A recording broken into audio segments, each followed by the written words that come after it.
In 2019, a deep space anomaly was detected by a satellite 100 miles off the dark side of the Moon. It consisted of space matter, dust, and unknown properties, and it had the general appearance of the remnants of a supernova. The object itself was about 100 meters in diameter, with parts of it stretching even further. It was very bright with hues of green, yellow, purple, and pink, but in the middle it was pitch black, as if it was a tunnel reaching into the other side of it. Of course, this piqued NASA's interest, and they conducted multiple studies in order to collect data. It was a few months after the initial discovery when NASA detected something very strange. A strange radio signal was detected somewhere in our solar system, and the source and cause were unknown until NASA traced the radio signal back to its source, the anomaly. The radio signal itself consisted of a long, high-frequency sound, changing pitch and volume every few seconds, every time in a different order and selection. After the noise was traced and the source was found, NASA made every effort to study the anomaly. They sent a probe to the anomaly, and the probe took samples of the solid matter, the objects near the anomaly, and the materials that seemed to be emitting from the anomaly. Upon further study and investigation, NASA discovered that there was a slight gravitational pull, but instead of pulling any object near the anomaly to it, the anomaly had an opposite gravitational pull, sending objects out of it. That's when an even bigger realization took place. Despite how insane it sounded, all the data, all the research and observations concluded that the anomaly was most likely a wormhole. In the history of space exploration, an actual cosmic wormhole had never been photographed or seen, and some even debated on the existence of wormholes. Yet a genuine wormhole was discovered beside the Moon. After the probe was sent back to Earth, it was decontaminated, and the scientists and researchers at NASA and the American Space Agency studied and analyzed it, and what the studies concluded were extremely interesting. In some of the solid matter that came out of the anomaly, a meteor particle, there were traces of organic matter on the meteor. At first, the scientists ran tests several times again, but no matter what they did, the conclusion never changed. There was biological matter on the rocks. And even stranger, the biological matter seemed to come from a living organism. The tests did not and could not conclude what the organism was, but it definitely did not come from anywhere on Earth.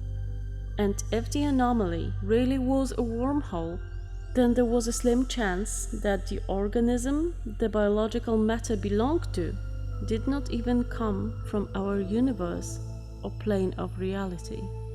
In time, after even more funding, a second probe was sent to the anomaly, but not to collect samples or photos, but to go in and through the anomaly itself. The probe was equipped with the best cameras, audio receivers, and fuel money could buy. After 3 days of traveling to the location of the anomaly itself, the probe arrived within 100 meters. The video feed the researchers back at NASA received was amazing. They could see the anomaly pulsating and emitting different hues of light, some of which were invisible to the human eye. Once the probe reached within 10 meters of the anomaly, the video and audio began to get fuzzy and spotty, but it remained functional. It finally entered the wormhole, and it went through at incomprehensible speeds, traveling through a tunnel that swayed and moved just like the surface of the water. Then the connection was lost, and the video feed cut out. NASA kept sending probe after probe until the cost of the lost probes was too much, and they had to come up with a better and more efficient solution. The idea of sending an astronaut through the anomaly was immediately shot down. The gravitational waves of a wormhole would immediately crush and kill any living organism that went through. But that was until NASA developed a spacecraft, one that could withstand any type of physical damage, from extreme pressures to gravitational force. NASA also developed a special spacesuit for the expedition. It was made with very durable material, woven together to make it nearly indestructible while keeping the flexibility in the suit. I was involved in the expedition because I was one of the astronauts chosen to go aboard the special spacecraft. The spacecraft itself looked like any other spaceship, but it was equipped with virtually indestructible metals to be able to survive the gravitational waves of an interdimensional wormhole. On 5th of January 2020, I boarded the spaceship along with another astronaut, Louis. Once we were on the other side of the wormhole, Louis and I were directed to explore whatever was on the other side, using advanced space maneuvering technology and high-tech cameras. And believe it or not, we were also equipped with weapons.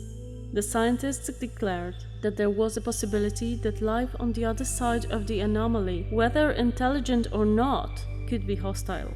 So we were also equipped with tactical AR-15s, equipped with armor-penetrating rounds, and modified to be able to fire bullets in space or gravity-insufficient environments.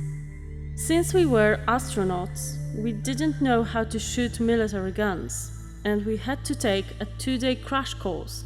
There was also a risk that we wouldn't come back from the mission alive, but that was a risk I was willing to take. A few hours after the spacecraft took off, the spacecraft got steady enough that we could talk. From how far we were, the wormhole was nothing more than a bright purple blip that was getting closer every passing second. "Holy shit," Louis said, talking into the built-in radio in his spacesuit. "I can see the anomaly. Are you excited?" I asked. "A little, but I'm shitting bricks right now. What do you think we'll see on the other side?"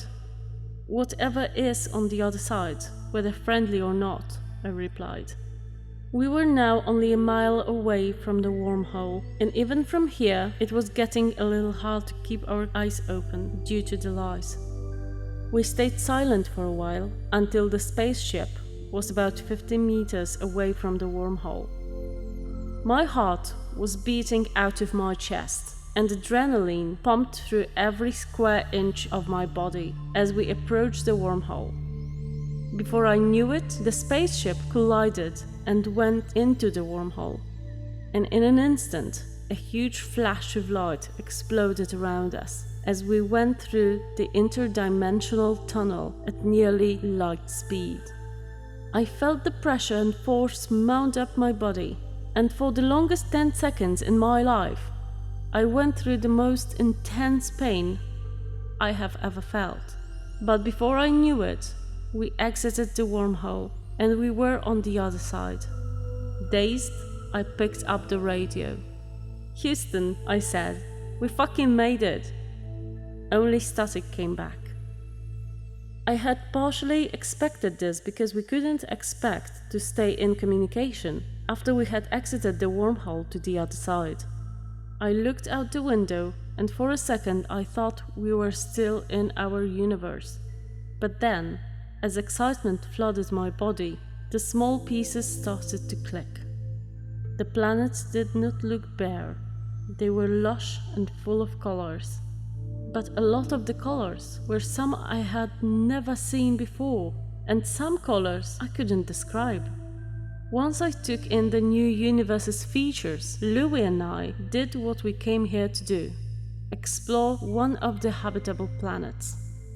We drove the ship down into the orbit of the closest habitable planet.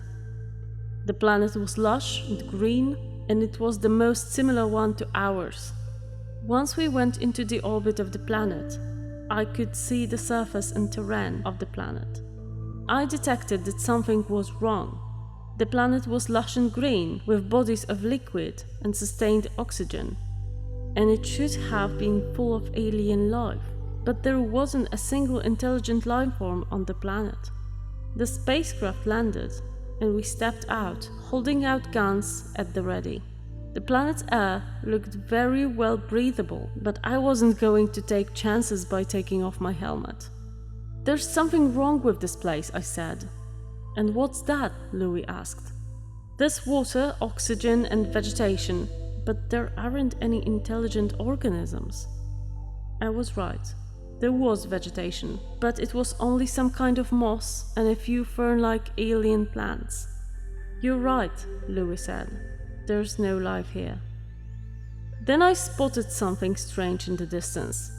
It was a structure, resembling something like an ancient Egyptian temple and built out of some unknown material. I showed Louis the structure and we walked toward it. Upon closer inspection, we saw that it was actually a large doorway leading into a corridor, measuring about 50 feet tall and 20 feet wide. The corridor went diagonally down, a staircase built on the diagonal floor of the corridor. The structure was clearly not built by or meant for humans. Each step was 1 meter apart, and the whole build of structure was absolutely massive. "Should we go in?" I asked. "Yeah, keep your guard up. We don't know what's out there." Pfft, obviously. We jumped down each step, holding our rifles, until the last step leading to a very large hallway. There were gigantic hieroglyphics on the ancient walls, depicting gigantic beings and monsters of hideous and massive proportions, resembling giant entities with tentacles, strange appendages and feelers, all attached to a large fleshy body. In the large temple room there was an enormous statue of a deity, which depicted an enormous creature with enormous eyes covering its body, which consisted of tentacles, legs and other appendages. There were smaller statues of alien-like creatures surrounding the main statue, seemingly serving and worshipping it. And I have to mention that when we walked into the temple, we had not made a single sound. But as Louis took pictures of the statues and hieroglyphics, he knocked over a small statue, about 10 feet tall, behind him, and it fell to the ground and shattered. Immediately, I heard a sliding noise coming from one of the walls, and a hidden door opened, and a hideous creature burst out, screeching and attacking us. It was about 50 feet long, snake-like, and it had no head. Instead, dozens of mouths were all over the creature, snapping and biting at us. It was reddish-green in color, with several tendrils sprouting at the base of the creature's midsection. The creature's mass was made of a rotting flesh, with holes and tendrils. Its tail lashed out and hit me, but the armor of the spacesuit protected me, and I stood up unscathed. I shot at the creature, but the bullets only irritated it. Louis screamed, unloading his magazine into the creature. We quickly climbed up the massive stairs and ran out of the underground temple as the creature pursued us. I had never run so fast in my life, and I almost threw up in my spacesuit. But if we stopped running, the creature would kill us. We got in the spacecraft and took off just as the creature caught up to us. As we ascended into the sky of the planet, I looked down, saw something enormous emerge from underground, and ripped apart the creature that had been pursuing us. Nearly in orbit, we could see that the entity was at least 40 miles large. It was identical to the creature the enormous statue had depicted. We were never meant to explore other universes, of what other untold cosmic horrors lie beyond our reach. I hope we never find out.